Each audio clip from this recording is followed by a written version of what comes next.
ഇപ്പോഴത്തെ ഈ ഒരു ചൂടിന് ഒരാശ്വാസമായിട്ട് ഞാനൊരു കാര്യം പറഞ്ഞു തന്നാലോ.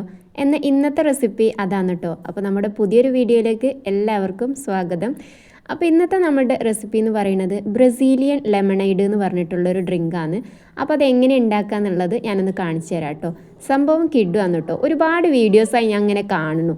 അപ്പോൾ ഒക്കെ വിചാരിക്കുന്നതാണ് ഇതൊന്ന് ട്രൈ ചെയ്ത് നോക്കണം എങ്ങനെ ഉണ്ട് എന്നുള്ളത്. പല വിധത്തിലും നമ്മൾ നാരങ്ങ വെള്ളം ഉണ്ടാക്കാറുണ്ട് അല്ലേ, ലൈമും കാര്യങ്ങളൊക്കെ. പക്ഷേ ഈ വിധത്തിലൊരു നാരങ്ങ വെള്ളം ഞാൻ ആദ്യമായിട്ടാണ് കാണുന്നതും ആദ്യമായിട്ടാണ് കുടിക്കുന്നതും.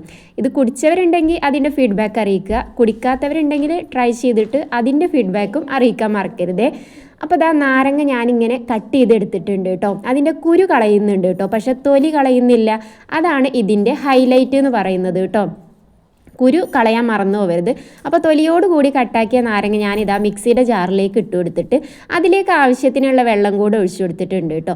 ഇനി നമുക്കിതൊന്ന് അരച്ചെടുക്കണം.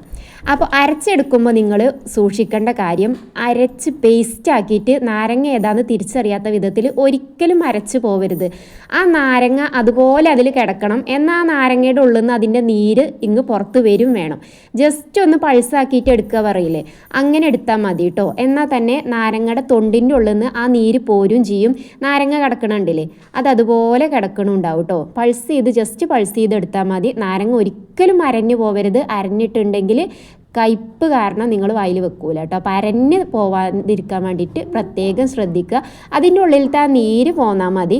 അത് ആ തൊലിയോട് കൂടെ കിടന്ന് കറങ്ങുമ്പോൾ ആ നീരും കൂടെ പോരുമ്പോൾ അതാണ് കേട്ടോ ഇതിൻ്റെ ആ ഒരു ടേസ്റ്റ് എന്ന് പറയുന്നത്. ഇനി ആ അരിച്ചെടുത്തിട്ടുള്ള ആ ഒരു നീരും വെള്ളം കൂടെ നമ്മൾ മിക്സിയുടെ ജാറിലേക്ക് വീണ്ടും ഇട്ട് കൊടുത്തിട്ട് ഇനി ഇതിലെ മെയിൻ ഇൻഗ്രീഡിയൻറ്റ് എന്ന് പറയുന്നത് ഇതാ ഈ ഒരു മിൽക്ക് മെയ്ഡാണ് കേട്ടോ.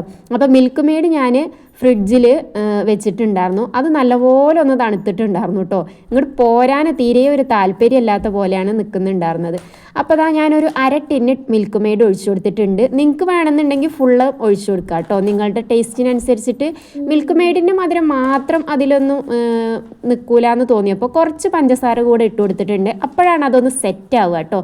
മിൽക്ക് മെയ്ഡും പഞ്ചസാരയും കൂടെ വരുമ്പം ഇനിയിപ്പോൾ അതാ അത് ഒന്നുകൂടെ ഒന്ന് അടിച്ചെടുക്കണം. മിൽക്ക് മെയ്ഡും പഞ്ചസാരയും ആ ഒരു നാരങ്ങയും വെള്ളം ഒക്കെ കൂടെ ഒന്നിങ്ങോട്ട് എന്താ പറയുക, ഒന്ന് മിക്സ്ഡ് ആവട്ടെ. ഇനി നല്ലപോലെ അരച്ചെടുത്തത് നമുക്കിതാ നല്ല പാല് പോലെയുള്ള നാരങ്ങ വെള്ളം എന്നൊക്കെ പറയില്ലേ, അതുപോലെ കിട്ടിയിട്ടുണ്ട് കേട്ടോ. അപ്പോൾ ആവശ്യത്തിനുള്ള വെള്ളം കൂടെ ഒഴിച്ചു കൊടുക്കുന്നുണ്ട്. സംഭവം കിഡുവാണ് കേട്ടോ. നല്ല ടേസ്റ്റ് ഉണ്ട്. കയ്പോ കാര്യങ്ങളൊന്നും ഞങ്ങൾക്ക് ഫീൽ ആയിട്ടില്ല. അപ്പോൾ ഇതുവരെ ട്രൈ ചെയ്ത് നോക്കാത്തവരാണെങ്കിൽ മസ്റ്റ് ട്രൈ ആണ്. വെറൈറ്റി ട്രൈ ചെയ്യുന്നവർ ഇഷ്ടമുള്ളവർക്കൊക്കെ ഇതെന്തായാലും ഇഷ്ടപ്പെടും കേട്ടോ. കാണാനും നല്ല മൊഞ്ചാണ്. ഗസ്റ്റ് വരുമ്പോൾ അവർക്ക് കൊടുക്കുമ്പോഴും ഇങ്ങനെയും ഒരു നാരങ്ങ വെള്ളമോ എന്ന് വിചാരിക്കും കേട്ടോ. നോമ്പും അല്ലേ വരുന്നത്, ഓരോ ദിവസം ഓരോ വെറൈറ്റി ജ്യൂസൊക്കെ ഒന്ന് ട്രൈ ചെയ്ത് നോക്കൂ. അപ്പോൾ ഇഷ്ടമായ ലൈക്ക് ചെയ്യുക, ഷെയർ ആക്കുക. മറ്റൊരു വീഡിയോ ആയിട്ട് വരുന്നത് വരേക്കും താങ്ക് യു.